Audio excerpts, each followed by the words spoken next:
The Simple World of Golf was started just for that reason, to keep the game of golf simple, to get people out having fun, enjoying themselves.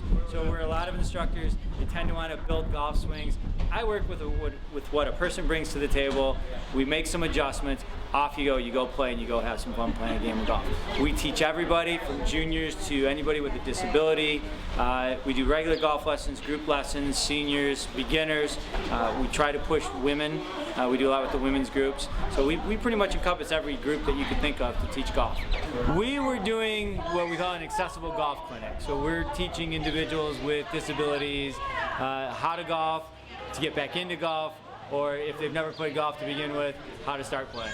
You know, years ago I was running. I'm a big ultra runner, and I happened to run with a gentleman that had a flex foot, and I was very inspired by his story, and it just kind of got me interested. So this past January I went down to the PGA show, and Penn State was hosting a 2-day clinic with the Salute Military Golf Association to learn accessible golf and the ADA, and I decided last minute I'd go down there and start learning how to work with people with disabilities. I wouldn't say they're challenges exactly. It challenges me as an instructor overall, and I really enjoy working with the attitudes because these people have great attitudes. It's all about adaptation.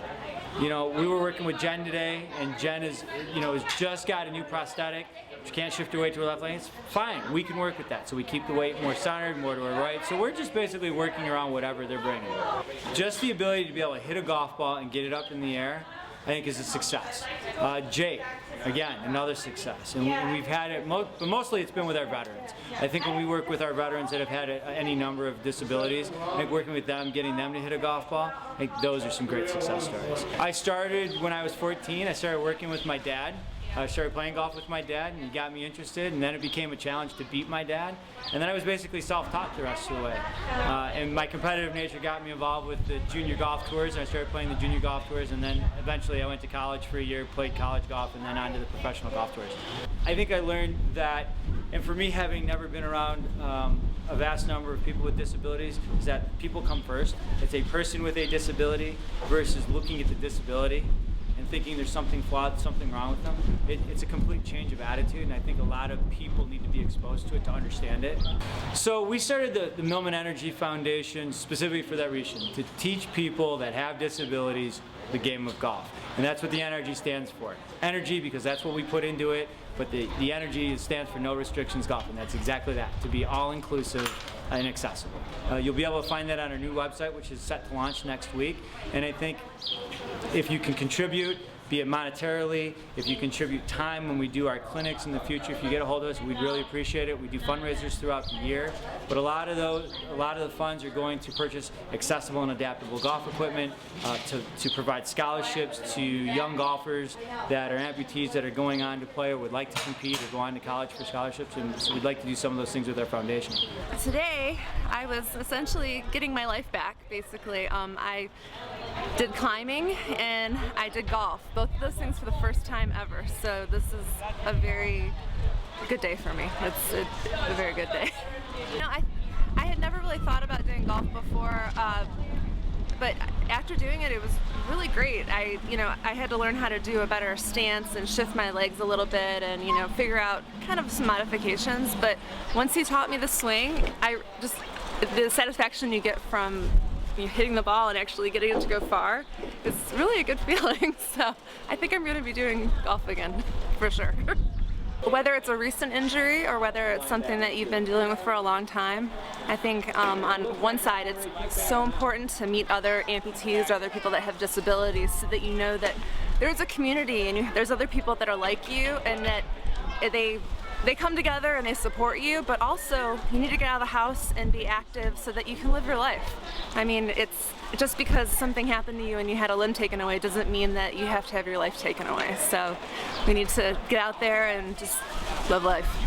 The foundation is called the Millman Energy Foundation, which stands for No Restrictions Golf. So basically what we wanted to do is we wanted to take the energy that both of us have and the passion that both of us have in helping people with disabilities and use the things we know, which is golf, and bring it to anybody. So basically no restrictions golf is there's no restrictions to anybody. Anybody can learn to play the game of golf.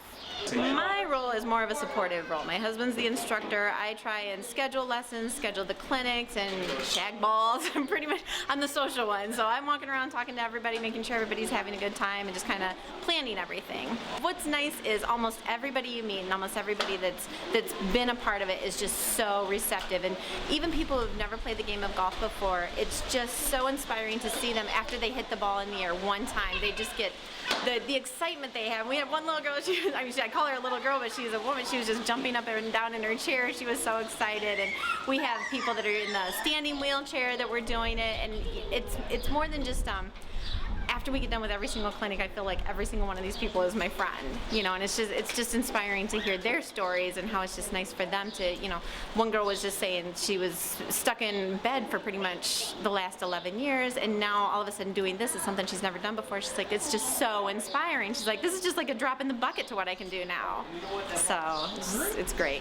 I knew Scott on a professional level and worked with him, and he was getting really excited about teaching golf, and it kind of it sort of snowballed from my understanding. He was doing the adaptive golf lessons and was getting certified for that, and it just started growing from there. He wanted to get more involved in it and do it as a nonprofit and give veterans a way and other people with disabilities a way to change what they were doing and use golf as, you know, therapy. And I was really involved in everything the company was doing, and we got along pretty good, and we kind of have a same work ethic, and he asked me if I wanted to be involved. Currently I do a lot of the fundraising. I head up, spearhead a lot of what we're doing as far as raising funds for the organization, club drive for getting equipment for the vets, contacting organizations that we could be affiliated with and do things like this where we can come out and, you know, put on a clinic or network with some other groups where, you know, both groups would benefit from what we're doing.